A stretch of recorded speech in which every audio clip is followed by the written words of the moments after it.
Sir అక్కడ మీకు unknown body తీసుకొస్తారు, బాడీస్ డంప్ చేసి వెళ్ళిపోయేవారు. ఆ టైంలో ఎలాంటి క్లూ లేని బాడీని బ్రేక్ త్రూ తీసుకొచ్చారా మీరు? ఒక కేసు అని చెప్పగలరా? అంటే most of the థింగ్స్లో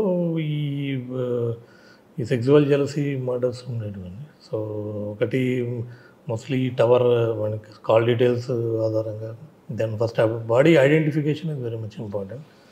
once body ఎవరిది ఏంటి అనేది ఐడెంటిఫై అయితే మనకి సో వాళ్ళు ఎవరితో కాంటాక్ట్లో ఉన్నారు, వారికి ఎవరితో యాక్టివిటీస్ ఉన్నాయి అనేది we can easily get it. So based on that చాలా వరకు ఐడెంటిఫై కావడం జరిగింది. సో ఎవరు చేశారు మర్డర్, ఎందుకు అనేది. సార్ ఆ టైంలో రాములోని ఒక సీరియల్ కిల్లర్ ఉండేవాడు, మీకేమైనా ఎప్పుడు ఎదురుపడ్డా? కళ్ళు దుకాణం దగ్గర లేదండి, కడియాల కోసం ఎక్కువ మహిళలు చంపేవాడు. లేదు. సో నేను విన్నాను మేబీ ముందు జరిగినది. సార్ షాద్నగర్లో ఎక్కువగా ఇండస్ట్రీలు ఎక్కువ ఉంటాయి, అదొక క్రైమ్. లేబర్ ఉంటుంది, ఎక్కడో మర్డర్ చేస్తాడు వెళ్ళిపోతుంటాడు, లేదా కంపెనీలో జీతాలు ఇవ్వకుండా మోస్తుంటారు, కంపెనీ లాకౌట్లు ఉంటాయి. ఇంపార్టెంట్ మీకు హైవే, ఎక్కువ రోడ్ యాక్సిడెంట్స్ ఉంటాయి. ఈ ఛాలెంజ్ ఎలా తీసుకున్నారండి? సో నాకు 2 హైవేస్ ఉండేవి, ఒకటి బెంగళూరు హైవే, ఇంకోటి Srisailam highway. So Srisailam highway పోవాలంటే I use to go sometimes ఓవరార్ ఎక్కేసి మళ్ళీ అటుకు వెళ్ళాం ఏమన్నా విఐపీస్ వెళ్ళేటప్పుడు. సో ఎక్కువ మీరు అన్నట్టు నేషనల్ హైవేస్ కొత్తలో ఎస్పెషల్లీ బాలానగర్ సైడ్ అంతా కూడా రోడ్ యాక్సిడెంట్స్ ఫ్రీక్వెంట్గా జరిగేటివి. So use to put flexible stoppers పెట్టి, సో దట్ అంటే పర్మనెంట్ ఐరన్ బ్యారికేడ్స్ పెడుతుంటే అవి గుద్ది కొంచెం యాక్సిడెంట్ కావడం జరుగుతుంది. So flexible stoppers, stop wash programmes కానీ లారీ డ్రైవర్స్ ఇలా కొంత మ్యాక్సిమం ఎక్కడన్నా లైటింగ్ తక్కువ ఉంటే హైవేస్లో లైటింగ్ కొద్దిగా పెంచడం. సో ఈ విధంగా కొద్దిగా యాక్సిడెంట్స్ అయితే కంట్రోల్ చేయడానికి ప్రయత్నించాం, కొంత తగ్గింది కూడా ఆ టైంలో. అండ్ రంబుల్ స్ట్రిప్స్, ఈ ఆల్ ద ఇంపార్టెంట్ జంక్షన్ దగ్గర రంబుల్ స్ట్రిప్స్ అన్ని కూడా పెట్టడం జరిగింది. This one accident issues are there.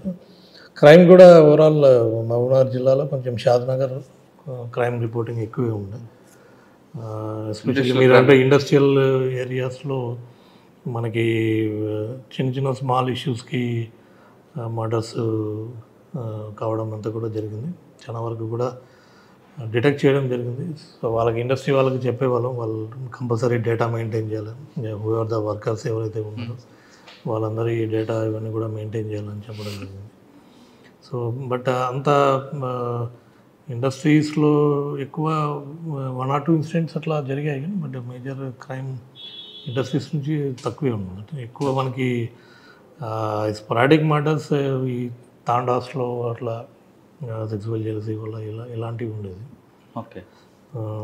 And industrial accidents ఒకటి జరిగిందండి ఆ టైంలో, ఇండిపెండెన్స్ డే రోజు. సో ఒక బాయిలర్ బ్లాస్ట్ అయింది. బాయిలర్ బ్లాస్ట్ అయ్యి ఆల్మోస్ట్ 9 persons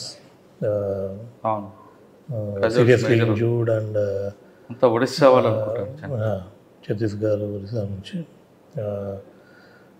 వెళ్ళండి. Have seen bodies and burned bodies OIC హాస్పిటల్లో, ఇవన్నీ కూడా.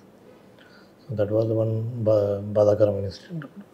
సార్ షాద్నగర్ తర్వాత నెక్స్ట్ పోస్ట్? షాద్నగర్ తర్వాత నేను మళ్ళీ గ్రౌండ్స్ ట్రైనింగ్ అప్పుడు మాకు పెండింగ్ పెట్టారు. Then I went for grounds training. Grounds training Pramadipeta and then Vizag. తర్వాత back we came to headquarters. ఆ టైంలో హైదరాబాద్లో రంజాన్, వినాయక చవితి ఆ సీజన్ నడుస్తుండే. సో ఒక 2-3 months వర్ బందోబస్తులకి ఉన్నాయి. Old city Ramzan festival, and then Ganesh, సైబరాబాద్లో గణేష్, అండ్ దెన్ అది అయిపోయినాక సడన్గా విజయనగరంలో ఈ సమైకాంధ్ర ఉద్యమంలో భాగంగా లా అండ్ ఆర్డర్ ప్రాబ్లం అయింది. ఎక్కడండి? విజయనగరం. సో దానికి అగైన్ వీఆర్ కాల్డ్. అక్కడ బందోబస్తు అదొక 15 days, అంటే ఒక 3-4 days అండ్ దెన్ సిరిమానోత్సవం వరకు కూడా కంటిన్యూ కంటిన్యూ. ఇవన్నీ బందోబస్తు లేక then again I was even posting Nirmal ఎస్డిపిఓగా నిర్మల్లో ఏముంది సార్ మీకు ఛాలెంజ్ ఉందా, మెమరబుల్ ఉందా? నిర్మల్ నిర్మల్ మీకు different area. Bhainsa separate sub division అయింది అప్పటికి. అర్లియర్ నిర్మల్ సబ్ డివిజన్లో ఉండే. నిర్మల్ మహారాష్ట్ర మైగ్రేట్ ఉంటారు కాబట్టి మహారాష్ట్ర కొద్దిగా కల్చర్ వస్తుంది బార్డర్ కదా. వెరీ నైస్ పర్సన్, పీస్ఫుల్, కొంచెం కమ్యూనలీ సెన్సిటివ్. నిర్మల్కి వచ్చేది కొంచెం కమ్యూనలీ సెన్సిటివ్. బైన్సా సైడ్ కొద్దిగా అగ్రెసివ్గా ఉంటారు, బట్ నిర్మల్ కొంచెం నవాబ్ స్టైల్లో ఉంటారు అంతా కదా, బట్ కొంత ఫ్లేరప్ అవుతుంది. సో అదొకటి. Otherwise Nirmal is by and large peaceful area. కొంత అన్నట్టు లైక్ ఇలిటరసీ వల్ల కావచ్చు, ఈ తాండాస్లో కానీ ఆర్ అదర్ ఏరియాస్ చిన్న చిన్న మర్డర్స్ ఇలా. నిర్మల్లో మీకు డెకైడ్ గ్యాంగ్స్ ఎక్కువ ఉండేవండి. మహారాష్ట్ర వచ్చి ఇక్కడ కొట్టుకొని మహారాష్ట్ర వెళ్ళిపోయేవారు. సో నిర్మల్లో అంటే నేను ఉన్నప్పుడు అంత లేదా సీరియస్ అఫెన్స్ లక్కీగా ఏం జరగలేదు. So Nirmal 2014 elections Nirmal SDP, that is TRS government came into state విడిపోయింది. సో ఆ టైంలో నేను తెలంగాణలో ఉండిపోయాను. స్టేట్ బైఫర్కేషన్ అప్పుడు I was in Nirmal SDP. Then elections అంతా అయిపోయినాక స్టేట్ డివైడ్ అయినాక then November 2014 I was posted faculty in Telangana Police Academy. So అక్కడ ఆల్మోస్ట్ 1.5 year నేను ఫ్యాకల్టీగా చేశాను. సో అక్కడ మెమరబుల్ థింగ్ ఏంటంటే last combined batch 2015 SIs and ఆర్ఎస్ఐస్. So both Telangana and AP combined బ్యాచ్కి మేము ఫ్యాకల్టీగా ఉండడం అదొక అదృష్టం. డైరెక్టర్ ఎవరండి అప్పుడు? అప్పుడు Eesh Kumar sir, first Malkonda sir was director గారు, దెన్ ఈష్ కుమార్ సార్ డైరెక్టర్గా ఉన్నా. తర్వాత అప్పటి నుంచి దెన్ ఐ కేమ్ టు ఏపీలో రిపోర్ట్ చేసుకున్నాను 2017లో. దెన్ టెక్నికల్ సర్వీసెస్ వింగ్లో I joined as a DSP. And మా ప్రెస్టీజియస్ సిసిటిఎన్ఎస్ ప్రాజెక్ట్ ఏదైతే పోలీస్ డిపార్ట్మెంట్, దానికి నోడల్ ఆఫీసర్గా చేశాను. సో ద ఇంప్లిమెంటేషన్ రియల్లీ బాగా ఇంట్రెస్టింగ్గా ఉంది.